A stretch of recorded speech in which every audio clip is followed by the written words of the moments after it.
आवाज़ नहीं। यहाँ देखो बेटा, लेक्चर नंबर पिछले में मैंने ताप का प्रभाव बताया था। द्रव में ठोसों की विलेयता पर प्रभावित करने वाले कारक में पहला दाब और दूसरा मैंने ताप बताया था। ताप का प्रभाव मैंने ऊष्मा क्षेपीय अभिक्रियाओं के लिए बता दिया। अब अगला पॉइंट है इसके अंदर ऊष्मा शोषी अभिक्रिया। जैसे द्रव के अंदर, द्रव में NH4Cl है, ठीक है बेटा, NH4 NO3 है, या फिर अपन बोले NH2CO NH2 है, जिसको आप लोग क्या बोलते हैं बेटा, यूरिया। द्रव में NH4Cl NH4 NO3 NH4CO को विलय किया जाता है, विलय किया जाता है तो ऊष्मा शोषी अभिक्रिया होती है, ठीक है बेटा। अब ऊष्मा शोषी अभिक्रिया होती है तो यहाँ पर डेल्टा H का जो मान है वो बेटा पॉजिटिव होता है। कैसे होता है? पॉजिटिव। डेल्टा H पॉजिटिव रहेगा। अब इस समय पर यदि आप लोग ताप को क्या कर दें, ताप को बढ़ाने पर, ताप को यदि आपने बढ़ा दिया, ताप को यदि आपने बढ़ा दिया तो इसके अंदर विलेयता बढ़ेगी। क्या होगा बेटा? ताप बढ़ाने पर विलेयता कैसी होगी?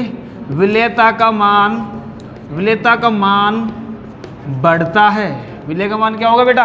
बढ़ेगा। तो कहने का मतलब है कि अवशोषित हो रही बाहर की ऊष्मा हो, ठंडा हो गया विलयन, और यदि आपने बढ़ा दिया तो ताप बढ़ाने पर उसकी विलेयता का मान क्या होगा बेटा? बढ़ता है। अब एक नोट करके पॉइंट दिया हुआ है और नोट करके एक साल्ट दिया है जिसका नाम है ग्लोबर लवण। क्या नाम है? ग्लोबर लवण। और ग्लोबर लवण का सूत्र होता है Na2SO4.10H2O। ये ग्लोबर लवण है और आपकी किताब में दिया है नोट करके कि इसकी जो विलेयता है, जब इसको जल के अंदर आप लोग विलय करोगे ना, जल के अंदर करोगे तो लगभग 32.4 डिग्री सेल्सियस, ठीक है, 32.4 डिग्री सेल्सियस पर इसकी विलेयता बढ़ती है, और जैसे ही ये टेम्परेचर पहुंचा इसकी विलेयता घट जाती है। भाई ये क्या खेल है? खेलने का मतलब हो गया कि यहाँ पर आप लोग जल के अंदर यदि इसको विलय कर रहे हो तो इसका क्रिस्टलन जल है ना, वो खत्म हो जाता है, गायब हो जाता है। फिर वापस शुरू होता है मामला, तो वापस शुरू होने के लिए वापस सिस्टम रहने। कहने का मतलब है कि ग्लोबर लवण के बारे में एक नोट करके पॉइंट लिखा है, तो सबसे पहले जाएगा ताप का प्रभाव बताओ, स्पष्ट करो। नोट करके तुमसे पूछे कि ग्लोबर लवण पर ताप के प्रभाव को स्पष्ट करो, तो आप लोग सबसे पहले क्या करोगे? सोडियम सल्फेट होता है ग्लोबर लवण, और इसके अंदर 10 जल के अणु होते हैं। यदि अपन इसको जल के अंदर घोलेंगे तो लगभग 32.4 डिग्री सेल्सियस तक इसकी विलेयता बढ़ेगी, उसके बाद कम हो जाएगी। तो ये नोट करके पॉइंट आप लोग अपनी किताब की सहायता से आप लोग अपने नोट्स में लिख सकते हो, ठीक है बेटा। अगला पॉइंट डालेंगे अपन, ये हो गया आप लोगों का ताप के प्रभाव के बारे में। अगला पॉइंट है, और अगला पॉइंट होगा बेटा विलेय तथा विलायक की प्रकृति। अगला पॉइंट है विलेय तथा विलायक की प्रकृति। अब सामान्य सी बात है, इसके बारे में तुमको ज़्यादा चीज़ तो नहीं बताऊंगा कि विलेय समान को घोलता है। आयनिक ठोस जल के अंदर आसानी से विलय होगा। कारण दो। सबसे पहली कारण की बात करें तो अपन जानते हैं जल तो आयनिक ठोसों को घोल ही लेगा, जैसे NaCl वगैरह है, कुछ भी है, तो वहाँ 2 कंडीशन लगती है, एक जालक ऊर्जा और एक जलयोजन ऊर्जा, ठीक है। जालक ऊर्जा का मतलब अपन जानते हैं जब किसी एक मोल आयनिक क्रिस्टलीय ठोस को अपने आयनों में विभक्त करते हो। एक मोल आयनिक क्रिस्टलीय ठोस को अपने आयनों में विभक्त करने के लिए आवश्यक ऊर्जा को जालक ऊर्जा बोला जाता है, ठीक है। अब कोई एक मोल आयनिक क्रिस्टल को यदि अपन जल के अंदर विलय कर रहे हैं तो उसके परिणाम स्वरूप जो ऊर्जा निकलती है उसको जलयोजन ऊर्जा बोलते हैं।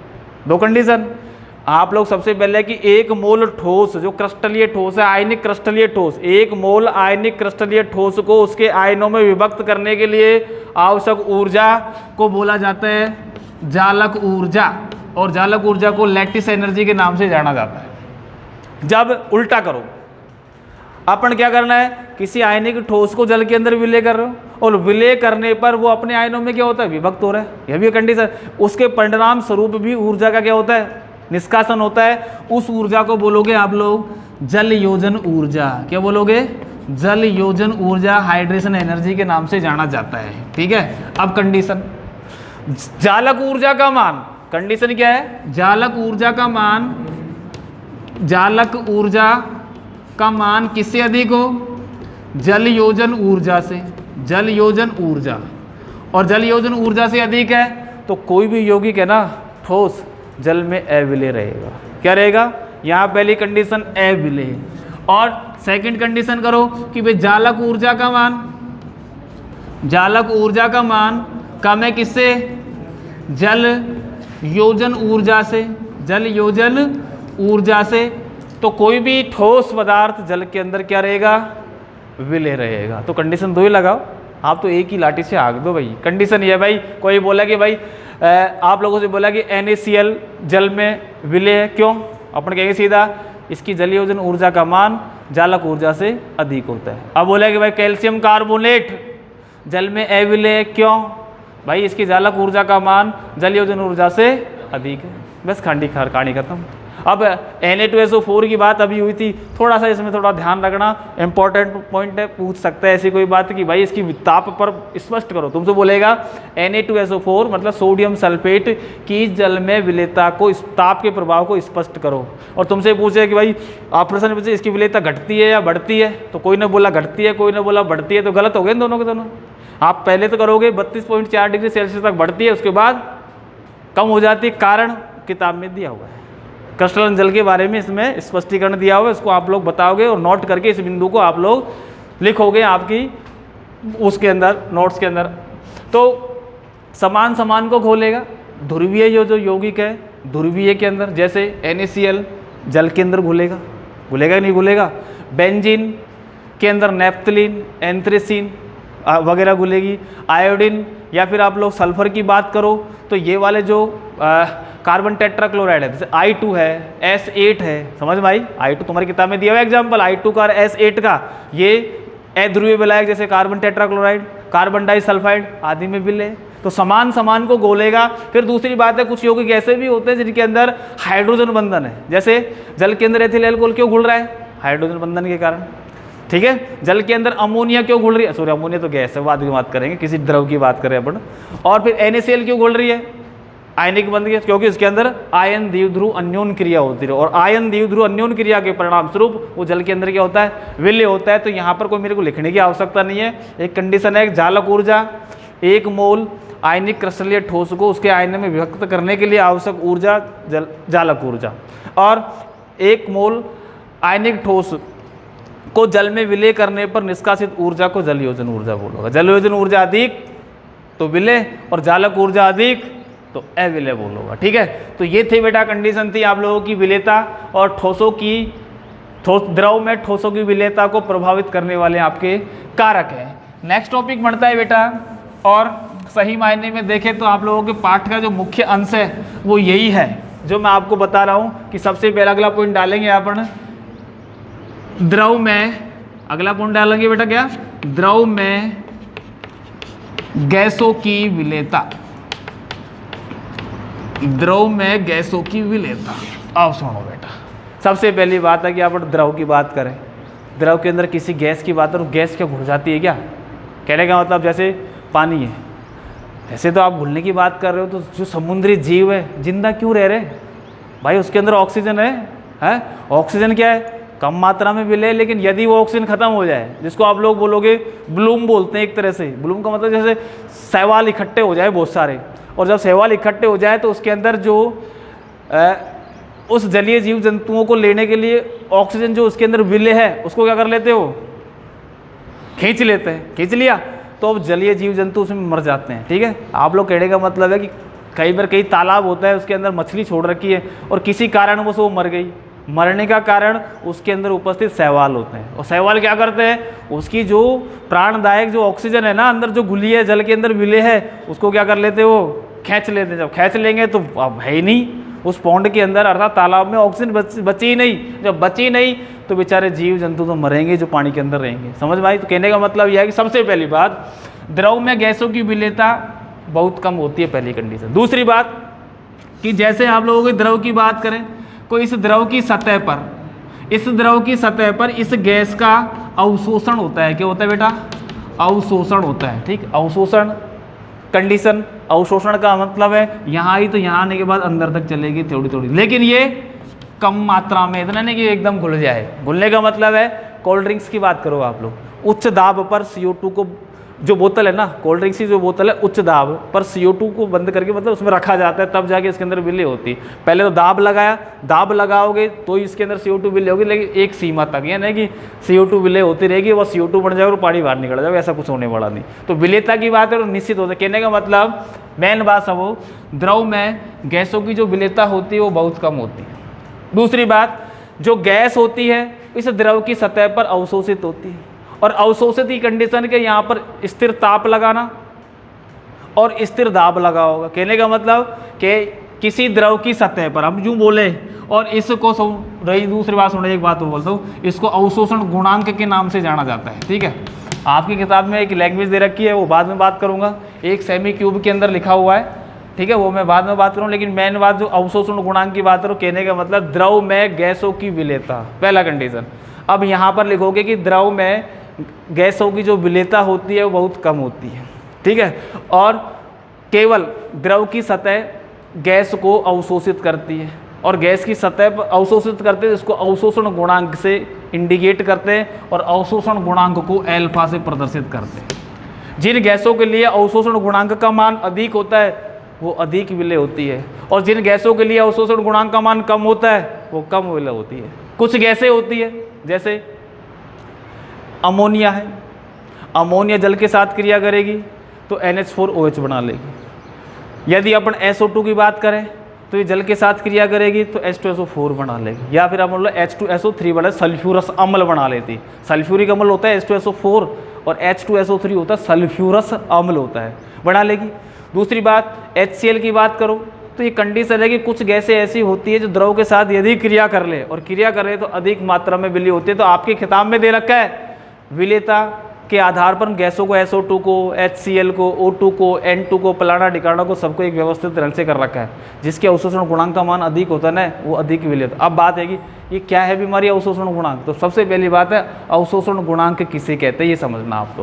पहली कंडीशन कि द्रव में गैसों की विलेयता कम होती है, बिल्कुल पूर्ण रूप से विलेय, कुछ सीमा तक विलेय होती है, उसके बाद ये विलेय नहीं होती। ठीक, दूसरी बात, अब यहाँ पर अब अपन पॉइंट डालेंगे साहब, ये अवशोषण गुणांक, अवशोषण गुणांक जिसको आप लोग बोलोगे अल्फा, किसे कहते हैं? तो हम कहते हैं कि स्थिर ताप, और स्थिर ताप का मतलब यहाँ पर बोले कि लगभग अपना 298 केल्विन ताप है भैया, रूम टेम्परेचर अपना, यही मानेंगे, मानक ताप बोला आपने। स्थिर ताप तथा एक वायुमंडल दाब, एक वायुमंडल दाब पर, स्थिर ताप तथा एक वायुमंडल दाब पर किसी द्रव की सतह पर अवशोषित गैस का NTP मतलब normal temperature and pressure, NTP पर लिया गया आयतन अवशोषण गुणांक कहलाता है। ये परिभाषा अवशोषण गुणांक की सही मायने में। यदि हम कहें स्थिर ताप पर जो 298 केल्विन ताप तथा एक वायुमंडलीय दाब पर किसी गैस किसी द्रव की सतह, अब यहाँ पर द्रव की सतह ले लेना एक सेमी क्यूब वाली, जो आपकी किताब के अंदर और भी लैंग्वेज दे रखी है, पर अवशोषित गैस का आयतन, अवशोषित गैस का NTP पर आयतन, नॉर्मल टेम्परेचर एंड प्रेशर पर जो आयतन है, लिया गया आयतन होगा, उसे ही कोई आप लोग अवशोषण गुणांक से इंडिकेट करोगे और इसको अल्फा से प्रदर्शित किया जाता है। ये कंडीशन आप लोगों की सिस्टम है। अब आपकी किताब के अंदर अवशोषण गुणांक को दूसरी तरीके से कहने का मतलब बात वही है, ये आप परिभाषा लिखो, उसके बाद आपकी किताब की जो परिभाषा लिखी हुई है, किसी द्रव की एक सेमी लंबाई है, उस एक सेमी लंबाई पर जो गैस है उस गैस का जो आयतन है, मतलब निश्चित आयतन है, 1 सेमी वाला ग्रहण किया गया है, उसी को अवशोषण गुणांक के नाम से जाना जाएगा। तो बेटा वो कंडीशन भी आप लोग पहले तो इस लैंग्वेज को लिखना। सबसे पहले बोलना द्रव में गैसों की विलेयता बहुत कम होती है, केवल वही गैसें जो इसके साथ अंतःक्रिया करती हैं, और अंतःक्रिया करती हैं वो अधिक मात्रा में विलेय, जैसे O2 विलेय होती है, N2 वगैरह विलेय नहीं होती इसके अंदर। कुछ गैसें होती है जिसके अंदर हाइड्रोजन वगैरह की यदि अपन बात करें तो वो जल में विलेय नहीं होने वाली, वो बाहर निकल जाएगी। तो यहाँ पर सबसे पहले ये परिभाषा लिखोगे और उसके बाद आपकी पाठ्य पुस्तक की अवशोषण गुणांक की परिभाषा लिखोगे। ठीक है, तो ये था आप लोगों का अवशोषण गुणांक के बारे में कुछ बातें। और अवशोषण गुणांक को अल्फा से इंडिकेट करोगे। जिन गैसों के लिए अल्फा का मान अर्थात अवशोषण गुणांक का मान अधिक होगा वो अधिक मात्रा में क्या होती है बेटा, विलेय होती है। तो अब ये परिभाषा लिखने के बाद अब यहाँ पर द्रव में गैसों की विलेयता को प्रभावित करने वाले कारक पढ़ेंगे।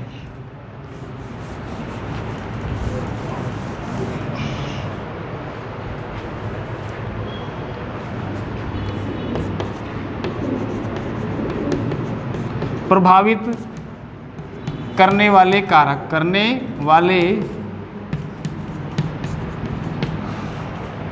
वाले कारक। देखो ये अवशोषण गुणांक की परिभाषा है। उसके बाद आप अपनी पाठ्य पुस्तक से दूसरी जो परिभाषा दी हुई है उसको भी आप लोग उतारोगे, क्योंकि टेम्परेचर और दाब बेटा निश्चित रहना चाहिए। और टेम्परेचर एक वायुमंडल, या अपन बोल सकते हैं इसको 760 mm है, और 760 mm Hg पैमाने पे होता है टाइप है। तो इसको सिस्टमेटिक ढंग से आप लोग इसको उतारोगा। उतारने के बाद आपकी पाठ्य पुस्तक की लैंग्वेज भी इसके अंदर लिखोगा, इसको बोलोगे अवशोषण गुणांक। जिन गैसों का अवशोषण गुणांक अधिक होता है वो अधिक विलेय होती है। ठीक, अब अगला पॉइंट मैंने क्या बोला कि प्रभावित करने वाले कारक, अर्थात द्रव में गैसों की विलेयता को प्रभावित करने वाले कारक। तो आप लोगों का अगला टॉपिक होगा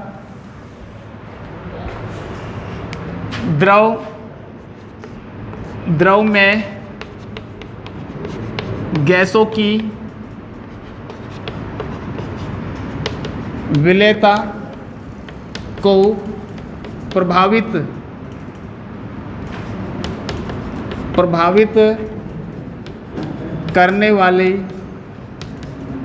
करने वाले कारक।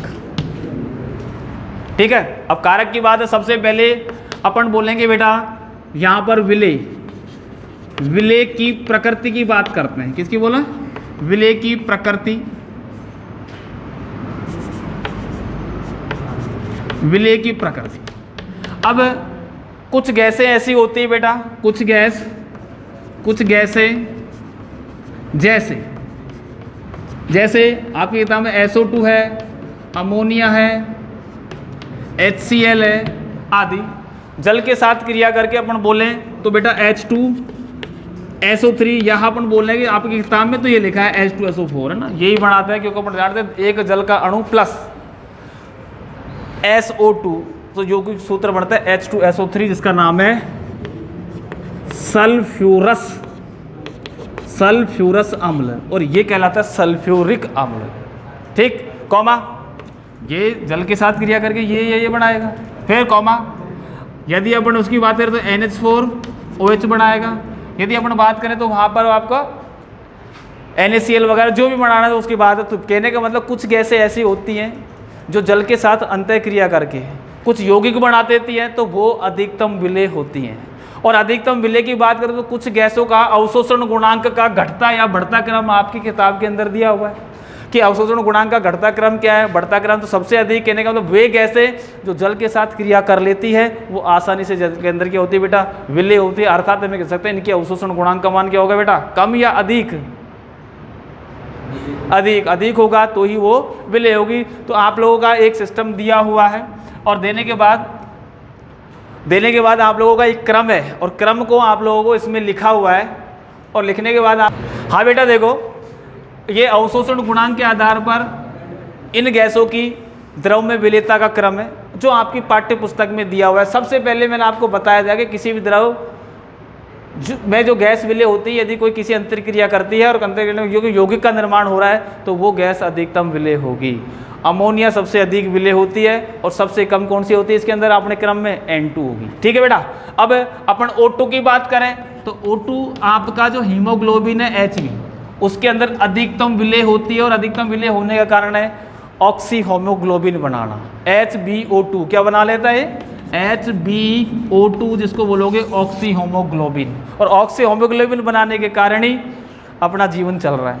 ठीक है बेटा, तो ये था आप लोगों का विलय की प्रकृति। और विलय की प्रकृति के अंदर कुछ गैसें ऐसी हो ना, ध्रुवीय है और अध्रुवीय है। यदि विलायक ध्रुवीय और गैस भी अध्रुवीय है तो आसानी से विलय है, और अध्रुवीय हो गया, यदि ध्रुवीय है तो भी आसानी से क्या होगा बेटा? विलय होगा। तो ये कंडीशन तो थी बेटा विलय की प्रकृति। अगला है कि यहाँ पर ताप का प्रभाव ले लेते हैं, सरल सा प्रभाव है ना। अगला टॉपिक होगा बेटा द्रव में गैसों की विलयता पर ताप का प्रभाव। ताप का प्रभाव देखो बेटा, ताप का प्रभाव सरल सा प्रभाव है। जब किसी भी द्रव और गैस के विलयन को जब किसी भी द्रव और गैस के विलयन को आप लोग गर्म करोगा, जब गर्म करोगा तो उसमें उपस्थित गैसों के कणों की जो अणुओं की है क्या करेगी? गतिज ऊर्जा में वृद्धि होगी, और गतिज ऊर्जा में वृद्धि होने के कारण वो सतह से क्या हो जाएंगे बेटा? बाहर निकल जाएंगे। बाहर निकालने का मतलब है कि ताप बढ़ाने पर ऐसे विलयनों की क्या, जो ऐसे विलयन हैं जिनमें गैसों की जो विलेयता है वो घटती है। लेकिन कुछ गैसें हैं, मुख्य रूप से आपकी किताब में दिया हुआ है H2 और He, हाइड्रोजन और हीलियम। ये गैसें होती हैं कि ताप का प्रभाव के ताप बढ़ाने पर कुछ विलयनों की तो विलेयता घटेगी, कोई दिक्कत नहीं, लेकिन हीलियम और हाइड्रोजन जब घोलोगा तो यहाँ पर ऊष्मशोषी अभिक्रिया होगा भाया। क्या होती है? ऊष्मशोषी। जब ऊष्मशोषी अभिक्रिया होगी तो ताप बढ़ाने पर ये दोनों गैसें की द्रव में विलेयता बढ़ेगी। तो यहाँ पर तुम्हारी किताब में दे रखा है, नोट करके पॉइंट देखना। ताप का प्रभाव भी है, और ताप के प्रभाव के अंदर दाब के प्रभाव से नेक्स्ट टॉपिक है लास्ट का, जिसमें हेनरी के नियम की सीमा वगैरह है।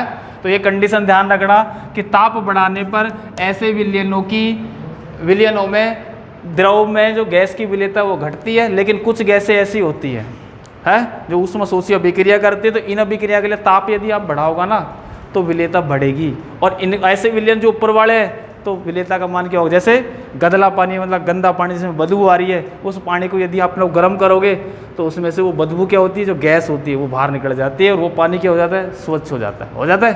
तो ये है बेटा कंडीशन आपका ताप का प्रभाव। अब आपकी पाठ्य पुस्तक के अंदर वेरी इंपॉर्टेंट अब जो प्रभाव आएगा वो है दाब का प्रभाव। और दाब का प्रभाव विलियम हेनरी नामक वैज्ञानिक ने स्पष्ट किया था। एक मात्रात्मक संबंध है बेटा ये। और किसी द्रव की सतह पर यदि आप लोग किसी गैस का अवशोषण करो तो दाब के प्रभाव को स्पष्ट करने के लिए एक नियम दिया गया था, और नियम दिया था तो यहाँ पर सबसे पहले द्रव की सतह द्रव में गैसों की विलेयता पर दाब का प्रभाव।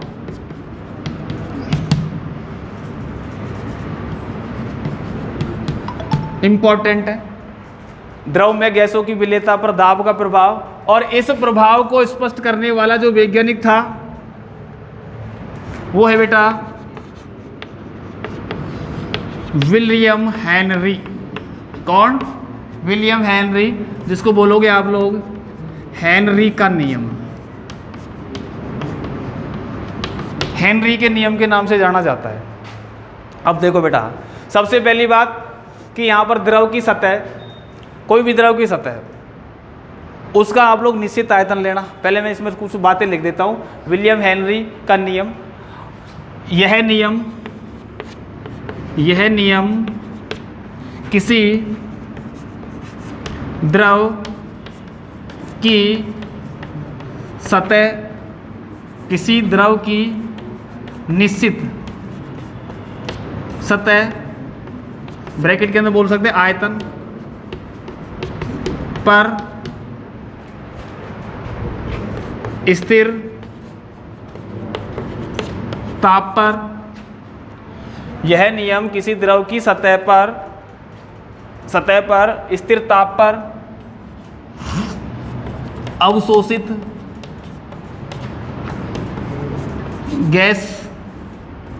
गैस की मात्रा, जिसको स्मॉल m इंडिकेट करो, मात्रा तथा उस पर लगाए गए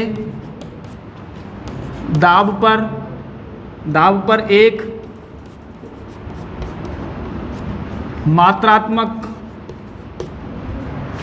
मात्रात्मक संबंध स्थापित करता है, जिसे हेनरी का नियम कहते हैं। पहले तो कंडीशन ये है। अब सुनो, पहले से सामान्य सी बात है। तो बेटा देखो, एक इंपॉर्टेंट नियम है, वेरी, क्योंकि एक साल एक सोल्ड के प्रश्न पूछा जाता है कि हेनरी का नियम किसे कहते हैं, इसको प्रभावित करने वाले कारक वगैरह बहुत सारे, सरल सी बात। तो यहाँ पर ये एक कह सकते हो कि यह नियम किसी द्रव की सतह और एक निश्चित आयतन पर स्थिर ताप पर अवशोषित गैस की मात्रा m तथा उस पर लगाए गए दाब P पर एक मात्रात्मक संबंध स्थापित करता है। इसको आप लोग हेनरी का नियम बोल सकते हैं, लेकिन ये आपकी परफेक्ट डेफिनेशन नहीं है। और उस डेफिनेशन को अपन नोट करके वापस लिखेंगे कि हेनरी का नियम, और फिर इन्वर्टेड कोमा में उसने क्या बोला है उसके बारे में आपको बात करेंगे। तो वो होगा बेटा आपके नेक्स्ट टॉपिक के अंदर। ठीक है, धन्यवाद।